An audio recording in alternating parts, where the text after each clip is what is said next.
Mahalaga po ang pagkakaroon ng kaayusan at kapayapaan sa isang komunidad.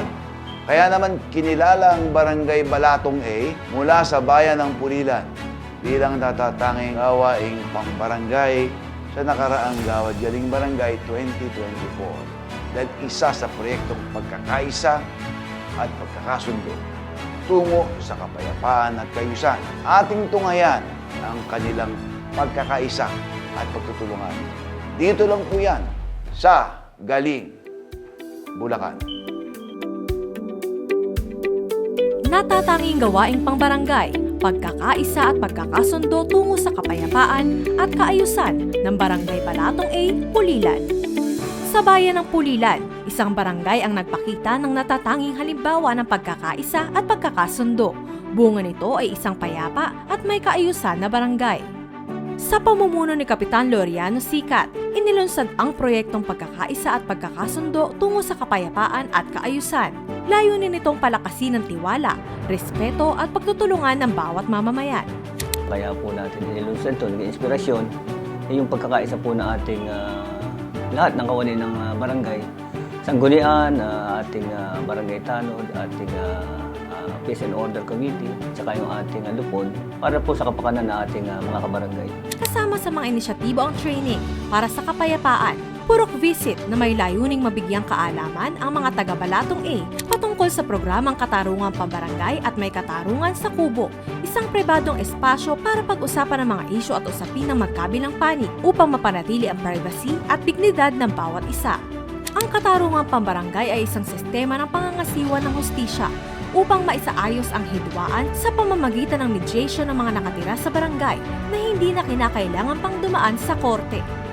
Bukod pa dyan, ay sinikap din nilang makabitan ng mga CCTV cameras at street lights ang kanilang barangay na naging malaking tulong upang mas mapababa ang mga insidente ng krimen at mas mapanatiling ligtas ang komunidad. Naipatupad po namin ang kapayapaan sa aming barangay. Naiwasan po yung mga krimen dahil po sa pagronda namin. Nabawasan din po yung mga tambay. Bilang isang member po ng sangguniang barangay, naiwasan po yung krimen. Dito po sa Barangay Balatong ay ligtas po ang mamamayan. Mula nung ipatupad yung proyekto na yan, nagkaroon ng katahimikan.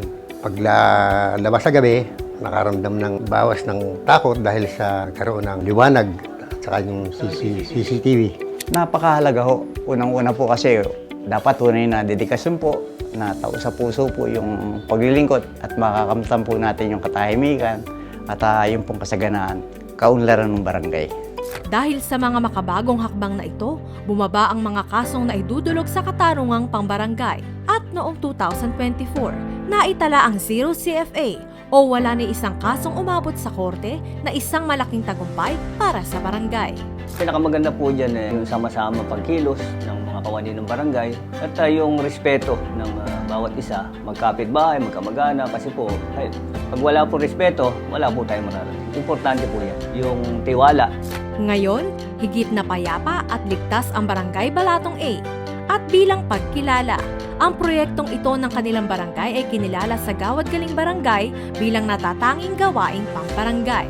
Ginagawa din ang lahat bilang isa sa natatanging gawaing pambarangay sa proyekto pagkakaisa at pagkakasundo tungo sa katayuan at pagkayusan ng barangay Balatong A, Pulilan.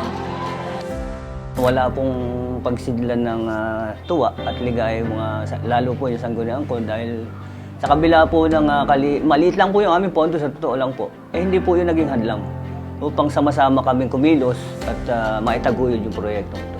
Sa ating pong minamahal na Gobernador Daniel Fernando, lubos po ang aming pasasalamat at napabilang kami sa patimpalak na ito na natatanging gawaing barangay at kami napabilang at maraming salamat po at umasa po kayo na lalo pa namin paiigtingin at pagagandahin at hahanap pa kami ng mga best practices para maipagpatuloy at mapaunlad pa yung aming proyekto. Isang barangay, isang adhikain, kapayapaan at kaayusan para sa lahat. Barangay Balatong A, Pulilan. Patunay na kung sama-sama, walang imposibleng pangarap.